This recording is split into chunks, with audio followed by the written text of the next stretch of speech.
Shalom semuanya, kembali berjumpa lagi dengan saya Pendeta Dede Daniel dalam renungan malam yang saya post dan share setiap harinya untuk menjadi berkat bagi Bapak Ibu semua, saudara, baik itu jemaat GBI Immanuel atau siapa saja yang Tuhan berikan kesempatan untuk bisa mendengar renungan ini. Dan hari ini adalah hari Senin tanggal 25 Maret 2024. Beberapa hari lagi kita akan sama-sama merayakan kalender penting dalam kekristenan, yaitu perayaan Paskah dan kebangkitan Tuhan Yesus 5 hari lagi, dan hari Minggunya kebangkitan Kristus.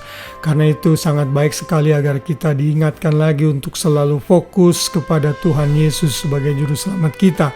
Dan kalau kita membaca Alkitab mulai dari Kejadian sampai Wahyu, kita akan menjumpai bahwa Yesus adalah benang merah yang menghubungkan seluruh ayat-ayat, kitab-kitab, pasal-pasal yang ada di seluruh buku atau kitab yang sudah ditulis, dikanonkan dari Kejadian sampai Wahyu. Karena itu kita harus memfokuskan dan mengarahkan hidup kita hanya kepada Kristus saja. Karena saat kita melihat manusia, kita pasti kecewa. Namun saat kita memiliki dan melihat Tuhan Yesus, maka hidup kita akan diubahkan dari kemuliaan kepada kemuliaan. Baik, hari ini kita akan belajar dari satu ayat hafalan kita yang tidak terlalu panjang, yaitu 1 Yohanes 5 ayat 12 yang berbunyi demikian. Barang siapa memiliki anak, ia memiliki hidup. Barang siapa tidak memiliki anak, ia tidak memiliki hidup. Ayat ini sangat eksplisit sekali dan tegas bahwa bila manusia berdosa ingin memiliki hidup yang kekal, hidup yang berkualitas, zoe dalam bahasa Yunaninya, kita harus percaya kepada Yesus sebagai Tuhan dan Juru Selamat. Kalau kita membaca ayat-ayat sebelumnya, ayat ini ada dalam perikop di dalam Alkitab Bahasa Indonesia Terjemahan Baru, judulnya Kesaksian tentang Anak Allah. Intinya dalam perikop ini dinyatakan bahwa Kristus adalah Tuhan atau Allah yang menjadi manusia di dalam daging.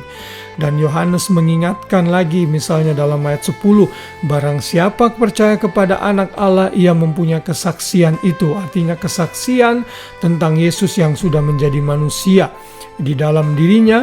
Dan barang siapa tidak percaya kepada Allah, ia membuat dia menjadi pendusta, dan karena ia tidak percaya akan kesaksian yang diberikan Allah tentang anaknya. Tuhan sudah memakai banyak hal untuk menyatakan keberadaan Kristus sebagai Tuhan dan Juru Selamat, namun manusia seringkali menolaknya. Dan di dalam ayat 11 dinyatakan, dan inilah kesaksian itu, Allah telah mengaruniakan hidup yang kekal kepada kita, dan hidup itu ada di dalam anaknya. Jadi ini eksklusif sekali bila seseorang ingin memiliki hidup yang sesungguhnya, hidup kekal harus dimiliki di dalam Kristus anaknya. Dan bila kita menolak, maka kita tidak memiliki hidup. Barang siapa tidak memiliki anak, ia tidak memiliki hidup, kata ayat yang kita sudah baca hari ini. Jadi sebenarnya orang-orang dunia itu terlihat seperti kuburan. Saudara, kalau saudara ke Indonesia, ada satu taman perkuburan San Diego di mana orang-orang yang kaya biasanya menguburkan mayat keluarganya atau orang dikasihnya di sana. Saudara, itu kuburannya mahal sekali, bahkan mungkin lebih mahal dari rumah orang-orang average yang ada di Indonesia. Sebenarnya nggak ada gunanya, saudara. Kenapa? Karena itu hanya bagus di luar, tapi di dalamnya pembusukan, saudara, bangkai tubuh yang sudah membusuk. Orang dunia itu seperti itu. Dari luar dia bisa kelihatan cantik, ganteng, gagah, kaya, dan lain sebagainya. Tapi di dalamnya sesungguhnya tengkorak yang sedang menuju kematian kekal. Tidak ada gunanya hidup seperti itu. Kata Tuhan Yesus, apa gunanya kita memiliki seluruh harta dunia ini tapi kehilangan nyawanya? Hari ini kita diingatkan lagi bahwa hidup yang sesungguhnya yang kita miliki adalah di dalam Kristus saja. Karena itu orang percaya tidak perlu takut akan kematian. Kapan saja kematian menjemput, kita siap. Karena kita tahu kemana kita akan pergi, yaitu menerima surga kekal.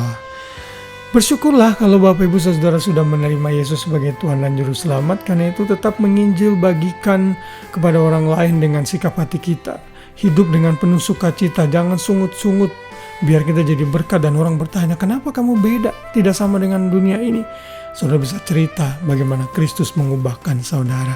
Hidup yang berkualitas harus nampak di dalam diri kita dan seluruh keberadaan kita, sehingga melalui hidup kita nama Tuhan dipermuliakan. Selamat kalau saudara sudah memiliki hidup.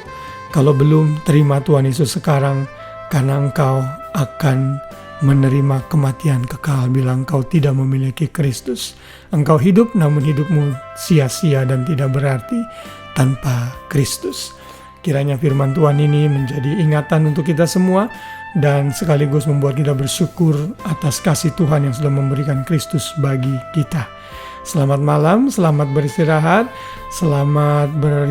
dan tidur dalam naungan Tuhan. Biar damai Kristus memerintah hati dan pikiran kita, dan esok kita bisa bangun kembali menjalani aktivitas kita sepanjang minggu dengan penuh sukacita dan ucapan syukur. Tuhan Yesus memberkati kita semua. Shalom.